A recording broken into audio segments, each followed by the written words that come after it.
जी हाँ, डॉक्टर रफीक गुजर साहब ने। मेरा नाम मोहम्मद इजाज गनी है। मैं अपनी बेगम ਨੂੰ ਚੈੱਕ ਕਰਵਾਉਣ ਵਾਸਤੇ ਇੱਥੇ ਆਇਆ। ਸਾਰੇ ਮੈਡੀਕਲ ਰਿਪੋਰਟ ਟੈਸਟ ਕਰਵਾਏ ਨੇ। ਡਾਕਟਰ ਸਾਹਿਬ ਨੇ ਮੇਰੀ ਬੇਗਮ ਦੀ ਜ਼ੁਬਾਨ ਨਾਲ ਜ਼ੁਬਾਨ ਲਾ ਕੇ ਚੈੱਕ ਕੀਤੀ ਆ। ਮੈਂ ਸਾਰਿਆਂ ਨੂੰ ਇਹ ਪੁੱਛਣਾ ਚਾਹਨਾ ਵਾ, ਡਾਕਟਰ ਸਾਹਿਬ ਮੇਰੇ ਸਾਹਮਣੇ ਖਲੋਤੇ ਆ ਤੇ ਡਾਕਟਰ ਸਾਹਿਬ ਮੈਨੂੰ ਦੱਸੋ ਕਿ ਕਿਹੜਾ ਟੈਸਟ ਆ, ਕਿਹੜਾ ਜ਼ੁਬਾਨ ਨਾਲ ਜ਼ੁਬਾਨ ਨੂੰ ਲਾ ਕੇ ਚੈੱਕ ਕਰੀਦਾ। ਸਰ ਤੁਸੀਂ ਮੈਨੂੰ ਦੱਸੋ ਇਹਦਾ ਟੈਸਟ ਦਾ ਮਤਲਬ ਦੱਸੋ ਕੀ ਆ। ਡਾਕਟਰ ਸਾਹਿਬ ਤੁਸੀਂ ਮੇਰੇ ਬਾਪ ਜਾਓ, ਮੈਂ ਕਹਿ ਰਿਹਾ ਮੈਨੂੰ ਟੈਸਟ ਦਾ ਮਤਲਬ ਦੱਸੋ। ਜਾਂ ਕਰੋ ਆਪਣੀ ਕਰੋ ਬੇਗਮ ਬੁਲਾਓ ਜਾਂ ਕਰੋ ਆਪਣੀ ਧੀ ਬੁਲਾਓ। मैं जबान ਨਾਲ बगैर नहीं जाना, अपना रौला भेजना या मैनू मार के भेज दो या मैं ਤੁਹਾਡਾ इलाज कर लेना। हम लोग इधर दो स्टाफे मौजूद होती हैं। इधर पेशेंट होता है, इस जगह पे पेशेंट को मैं देखती हूँ, अल्ट्रासाउंड मैं करती हूँ। इस जगह पे मैं बैठती हूँ, इधर डॉक्टर साहब का फोकस। इधर दो पेशेंट भी बैठे हुए थे। पेशेंट के साथ वाली थी लड़की एक, वो उनकी रिश्तेदार वो भी बैठी हुई थी। ठीक है, पेशेंट चेक हुआ, बाहर चला गया।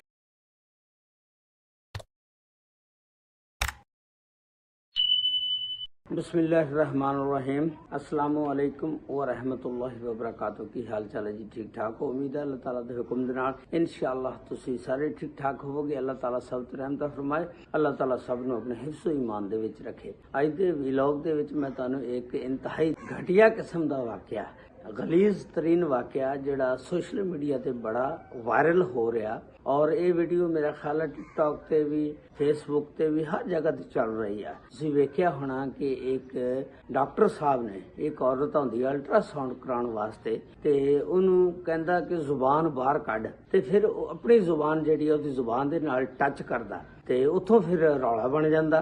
वो फिर फौरी जिस वेले बाहर निकलदी है अपने शौहर को आउंदी, ओहदे शौहर नूं पता लग जांदा ते ओहदा शौहर जिहड़ा फिर रौला पाउंदा। जिहड़ी वीडियो लगाई तुसीं चेक कर लो, इहदे विच किस तरह दीयां गल्लां हो रहीआं ते उन्हां दा मौकफ जिहड़ा ते ये क्यों वाकया पेश आया, कित्थे दा वाकया सी, की सी, डॉक्टर की करदा सी, इहदे कोल किहड़ी डिग्री सी, ते मतलब मुकम्मल तफसीलात अज दी इस वीडियो दे विच मैं तुहानूं दस्सांगा। ये वाकया जिला खानेवाल तहसील मियां चन्नू दा वाकया।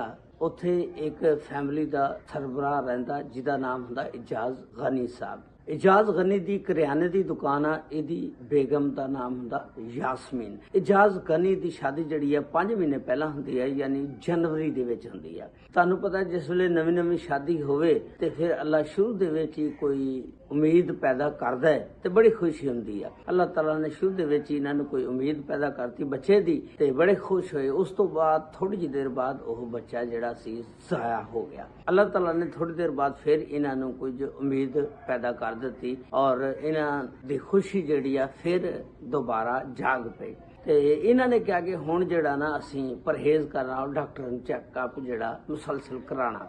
ये मशहूर डॉक्टर ने रफीक गुजर साहब, इन्हां दी उम्र को 60-70 साल आ। 30-35 साल दे अरसे तो इत्थे गायनाकोलॉजिस्ट ने। हालांकि गायनाकोलॉजिस्ट जिहड़ियां ज्यादातर औरतां हुंदियां, लेकिन मर्द भी हुंदे ने। ये कोई नहीं कहा जांदा कि औरत कर सकदी, सिर्फ मर्द नहीं करदा, मर्द भी करदा, गायनाकोलॉजिस्ट हुंदा। हुण जिस वेले अपनी बेगम यासमीन नूं लैके डॉक्टर को मियां चन्नू पहुंचदे ने, आंदे ने, आके दवाई लैंदे ने, पर्ची लैंदे ने। ज़ाहिर डॉक्टर एक अलग कमरे दे विच बैठ के अल्ट्रासाउंड करदा। डॉक्टर ने अल्ट्रासाउंड किया और 8 दिन की दवाई लिख के देती कि तुसी ये इस्तेमाल करो, उस तो बाद आना फिर चैकअप कराना। ये रफीक गुजर ने जिस वेले उन्होंने दवाई डॉक्टर साहब ने लिख के दे दी ते इन्होंने 8 दिन दवाई जिहड़ी है इस्तेमाल की। उस तो बाद इजाज गनी साहब 8 दिन बाद अपनी बीवी यासमीन दोबारा लैके डॉक्टर साहब को चैकअप कराने वास्ते आने। जिस वेले ये अंदर अल्ट्रासाउंड वाले रूम दे विच अलहदा हुंदा एक बने, अल्ट्रासाउंड रूम दे विच जिस वेले जांदी है ना, इनू लटा दिता जांदा कि ये इस बैड ते लेट जा ते यासमीन नूं एक बैड दे उत्ते पैण वास्ते कह दिता जांदा। यासमीन बैड दे उत्ते पै जांदी आ। डॉक्टर एक नर्स भी नाल हुंदी आ ते नर्स जिस वेले अल्ट्रासाउंड करन लगदी आ, डॉक्टर कहंदा कि साइड ते हो जा, इहदा अल्ट्रासाउंड मैं करना। क्योंकि अगे अल्ट्रासाउंड नर्स करदी हुंदी सी ते वो डॉक्टर जिहड़ा वो जिहड़ी रिपोर्ट बाहर निकलदी वो चैक करदा, वो तैयार करदा ते देखदा, नाल नाल चैकअप करदा। ते उस दिन वो कहण लगा कि अल्ट्रासाउंड मैं करदा। नर्स पिछे हो गई होएगी। जिस वेले अल्ट्रासाउंड करन लगदा ते उस औरत नूं कहंदा डॉक्टर कि जुबान जिहड़ी आ तू बाहर कढ, ते औरत ने जुबान कढ ली। उन्होंने की पता भी इन्हें की करना, क्योंकि डॉक्टर कह ही दिंदे हैं ना जुबान बाहर कढ चेक करनी है, मेदे च गर्मी तो नहीं है, किस तरह है। ओह समझी कि डॉक्टर ने जुबान चेक करनी। उन्हें जुबान जिस वेले बाहर कढी, ਡਾਕਟਰ ਨੇ ਆਪਣੀ ਜ਼ੁਬਾਨ ਉਸ ਦੀ ਜ਼ੁਬਾਨ ਦੇ ਨਾਲ ਟੱਚ ਕੀਤੀ। ਜਿਸ ਵੇਲੇ ਟੱਚ ਕੀਤੀ ਉਹ ਕਹਿਣ ਲੱਗੀ ਅੱਗੋਂ ਔਰਤ ਕਿ ਇਹ ਕੀ ਕੀਤਾ ਡਾਕਟਰ ਸਾਹਿਬ, ਤੁਸੀਂ ਕੀ ਕਰ ਰਹੇ ਹੋ? ਡਾਕਟਰ ਸਾਹਿਬ ਕਹਿੰਦੇ ਨੇ ਕਿ ਇਹ ਨਵਾਂ ਤਰੀਕਾ ਹੈ ਚੈੱਕ ਕਰਨੇ ਦਾ, ਅਲਟਰਾਸਾਊਂਡ ਇਸ ਤਰ੍ਹਾਂ ਹੁੰਦਾ, ਹੁਣ ਇਹ ਨਵਾਂ ਇਜਾਦ ਹੋਇਆ। ਤੇ ਉਹਨੇ ਕਿਹਾ ਖਬਰਦਾਰ, ਇਹ ਤੁਸੀਂ ਕੀ ਕੀਤਾ? ਉਹਨੇ ਫਟਾਫਟ ਉੱਠ ਕੇ ਤੇ ਬਾਹਰ ਨਿਕਲ ਆਈ ਤੇ ਉਹਦਾ ਸ਼ੌਹਰ ਜਿਹੜਾ ਸੀ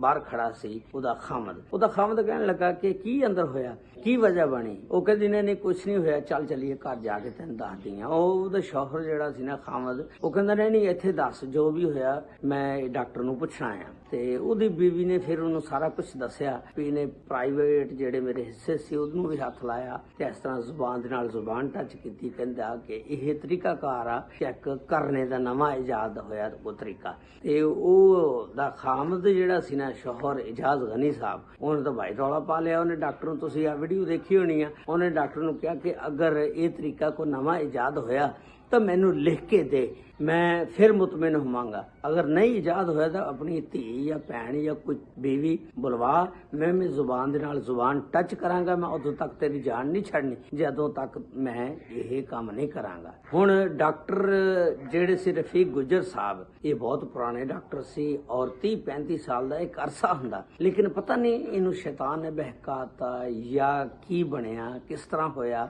ਤੇ ਉਹ ਕਹਿਣ ਲੱਗੇ ਕਿ ਤੁਸੀਂ ਅੰਦਰ ਆਓ, ਆ ਕੇ ਬਹਿ ਕੇ ਗੱਲ ਕਰਦੇ ਆਂ। ਹੁਣ ਇਜਾਜ਼ ਗਨੀ ਜੀ ਦੀ ਕਰਿਆਨੇ ਦੀ ਦੁਕਾਨ ਸੀ, ਉਹ ਕਹਿੰਦਾ ਨਹੀਂ ਮੈਂ ਅੰਦਰ ਨਹੀਂ ਆਣਾ, ਨਾ ਮੈਂ ਕੋਈ ਤਸਵੀਰ ਕਰਨਾ, ਤੇ ਮੈਨੂੰ ਇਹਦਾ ਜਵਾਬ ਦਵੋ, ਜਾਂ ਲਿਖ ਕੇ ਦਿਓ ਤੇ ਜਾਂ ਫਿਰ ਆਪਣੀ ਕੋਈ ਬੁਲਵਾਵੋ ਧੀ ਨੂੰ, ਭੈਣ ਨੂੰ ਜਾਂ ਬੇਗਮ ਨੂੰ, ਮੈਂ ਵੀ ਜ਼ੁਬਾਨ ਟੱਚ ਕਰਨੀ। ਉਹ ਬੰਦਾ ਜੀ ਇਜਾਜ਼ ਗਨੀ ਇਸ ਗੱਲ ਤੇ ਅੜ ਗਿਆ ਔਰ ਇਹ ਵੀਡੀਓ ਸੋਸ਼ਲ ਮੀਡੀਆ ਤੇ ਬੜੀ ਵਾਇਰਲ ਆ। ਤੇ ਉਸ ਤੋਂ ਬਾਅਦ ਉਹ ਬੰਦਾ ਕੀ ਕਰਦਾ, 15 ਤੇ ਕਾਲ ਕਰਦਾ। ਜਿਸ ਵੇਲੇ ਕਾਲ ਕਰਦਾ ਪੁਲਿਸ ਆ ਜਾਂਦੀ ਆ। ਇਸ ਨੂੰ ਪੁਲਿਸ ਥਾਣਾ ਲੱਗਦਾ ਸਿਟੀ ਮੀਆਂ ਚੰਨੂ, ਉੱਥੇ ਦੀ ਪੁਲਿਸ ਆ ਜਾਂਦੀ ਆ। ਪੁਲਿਸ ਆ ਕੇ ਡਾਕਟਰ ਰਫੀਕ ਗੁੱਜਰ ਸਾਹਿਬ ਨੂੰ ਫੜਦੀ ਆ, ਇਜਾਜ਼ ਗਨੀ ਨੂੰ ਤੇ ਉਹਦੀ ਬੀਵੀ ਨੂੰ, ਯਾਸਮੀਨ ਨੂੰ, ਤੇ ਥਾਣੇ ਲੈ ਜਾਂਦੇ ਨੇ। ਜਿਸ ਵੇਲੇ ਤੇ ਯਾਸਮੀਨ ਨਾਲ ਨਰਸ ਖੜੀ ਸੀ, ਉਹਨੇ ਕਿਹਾ ਕਿ ਅਲਟਰਾਸਾਊਂਡ ਮੈਂ ਕੀਤਾ। ਡਾਕਟਰ ਸਾਹਿਬ ਤਾਂ ਸਿਰਫ ਕੋਲ ਬਹਿੰਦੇ ਨੇ ਔਰ ਲਿਖਦੇ ਨੇ ਤੇ ਇਹਨਾਂ ਨੇ ਸਿਰਫ ਡਾਕਟਰ ਸਾਹਿਬ ਤੇ ਇਲਜ਼ਾਮ ਲਗਾਇਆ, ਇਹਦੇ ਵਿੱਚ ਕੋਈ ਹਕੀਕਤ ਨਹੀਂ ਹੈਗੀ। ਤੇ ਡਾਕਟਰ ਸਾਹਿਬ ਜਿਹੜੇ ਨੇ ਬੜੇ ਪਹੁੰਚੇ ਹੋਏ ਨੇ, ਸਿਆਸੀ ਤੌਰ ਤੇ ਵੀ ਅਸਰੋ ਰਸੂਖ ਰੱਖਦੇ ਨੇ ਔਰ ਉਸ ਤੋਂ ਇਲਾਵਾ ਇੱਕ ਬੰਦਾ 30-35 ਸਾਲ ਪੁਰਾਣਾ ਬੈਠਾ ਹੋਵੇ ਉਹਦੀ ਫਿਰ ਵਾਕਫੀਅਤ ਬੜੀ ਹੁੰਦੀ ਆ। ਤੇ ਉਸ ਡਾਕਟਰ ਨੇ ਫਿਰ ਉਹਦੇ ਨਾਲ ਤਸਵੀਰ ਕਰਨ ਦੀ ਕੋਸ਼ਿਸ਼ ਕੀਤੀ ਕਿ ਡਾਕਟਰ ਸਾਹਿਬ ਜਿਹੜੇ ਨੇ ਉਹ ਕਹਿੰਦੇ ਨੇ ਕਿ ਇਹਨਾਂ ਨੇ ਮਹਿਜ਼ ਮੇਰੇ ਤੇ ਇਲਜ਼ਾਮ ਲਾਇਆ। ਫਿਰ ਜਿਸ ਵੇਲੇ ਪੁਲਿਸ ਨੇ ਤਫਤੀਸ਼ ਕੀਤੀ ਫਿਰ ਦੱਸਦੇ ਨੇ ਕਿ ਡਾਕਟਰ ਰਫੀਕ ਗੁੱਜਰ ਸਾਹਿਬ ਨੇ ਇਕਬਾਲੇ ਜੁਰਮ ਕਰ ਲਿਆ। ਉਹਨੇ ਕਿਹਾ ਕਿ ਮੇਰੇ ਕੋਲੋਂ ਗਲਤੀ ਹੋ ਗਈ ਆ ਤੇ ਮੈਂ ਮਾਜ਼ਰਤ ਚਾਹਨਾ। ਤੇ ਕਿਉਂਕਿ ਸ਼ੈਤਾਨ ਜਿਹੜਾ ਬਹਿਕਾਨ ਦਾ ਹੋ ਸਕਦਾ ਹੋਵੇ, ਉਹਦੇ ਕੋਲ ਗਲਤੀ ਹੋ ਗਈ ਹੋਵੇ, ਲੇਕਿਨ ਦੂਸਰੀ ਸਾਈਡ ਤੇ ਜਿਹੜਾ ਇਜਾਜ਼ ਗਨੀ ਸਾਹਿਬ ਨੇ ਉਹ ਕਹਿੰਦੇ ਨੇ ਕਿ ਮੈਂ ਇਹਨੂੰ ਇਸ ਤਰ੍ਹਾਂ ਨਹੀਂ ਛੱਡਾਂਗਾ ਕਿਉਂਕਿ ਇਹਦਾ ਸਿਆਸੀ ਤੌਰ ਤੇ ਤਾਲੁਕ ਬਹੁਤ ਜ਼ਿਆਦਾ ਆ। ਮੈਨੂੰ ਫੋਨ ਕਾਲਾਂ ਆ ਰਹੀਆਂ ਕਿ ਤੂੰ ਪੈਸੇ ਚੁੱਕ ਤੇ ਸਾਈਡ ਤੇ ਹੋ ਜਾ, ਤੇ ਮੈਂ ਪੈਸੇ ਨਹੀਂ ਲੈਣੇ ਹੈਗੇ, ਨਾ ਮੈਂ ਸਾਈਡ ਤੇ ਆਣਾ। ਤੇ ਮੈਂ ਡੀਪੀਓ ਖਾਨੇਵਾਲ, ਵਜ਼ੀਰ ਆਲਾ ਮਰੀਮ ਨਵਾਜ਼ ਔਰ ਆਈਜੀ ਪੰਜਾਬ ਨੂੰ ਰਿਕੁਐਸਟ ਕਰਦਾ ਕਿ ਮੈਨੂੰ ਸਿਕਿਉਰਿਟੀ ਦਿੱਤੀ ਜਾਵੇ, ਮੈਨੂੰ ਤਹਫੁਜ਼ ਫਰਾਹਮ ਕੀਤਾ ਜਾਵੇ ਕਿਉਂਕਿ ਹੋ ਸਕਦਾ ਹੈ ਮੇਰੇ ਨਾਲ ਕੋਈ ਘਾਟਾ ਵਾਧਾ ਕਰ ਲੈਣ। ਕਿਉਂਕਿ 30-35 ਸਾਲ ਤੋਂ ਇੱਕ ਡਾਕਟਰ ਬੈਠਾ ਹੋਵੇ ਔਰ ਉਸ ਇਲਾਕੇ ਦਾ ਮਸ਼ਹੂਰ ਡਾਕਟਰ ਹੋਵੇ, ਗਾਇਨਾਕੋਲੋਜਿਸਟ, ਉਹਦੀ ਪਹੁੰਚ ਤਾਂ ਫਿਰ ਹੋਣੀ ਆ ਨਾ। ਇਹ ਸੀ ਅੱਜ ਦਾ ਵਾਕਿਆ ਜਿਹੜਾ ਮੈਂ ਤੁਹਾਡੇ ਨਾਲ ਸ਼ੇਅਰ ਕੀਤਾ ਸੋਸ਼ਲ ਮੀਡੀਆ ਤੇ, ਬੜਾ ਵਾਇਰਲ ਆ। ਅੱਲਾਹ ਤਾਲਾ ਸਭ ਤੇ ਰਹਿਮਤ ਫਰਮਾਏ, ਅੱਲਾਹ ਤਾਲਾ ਸਭ ਨੂੰ ਆਪਣੇ ਹਿਫਜ਼ੋ ਮਾਨ ਚ ਰੱਖੇ। अस्सलामु अलैकुम व रहमतुल्लाहि व बरकातुहू।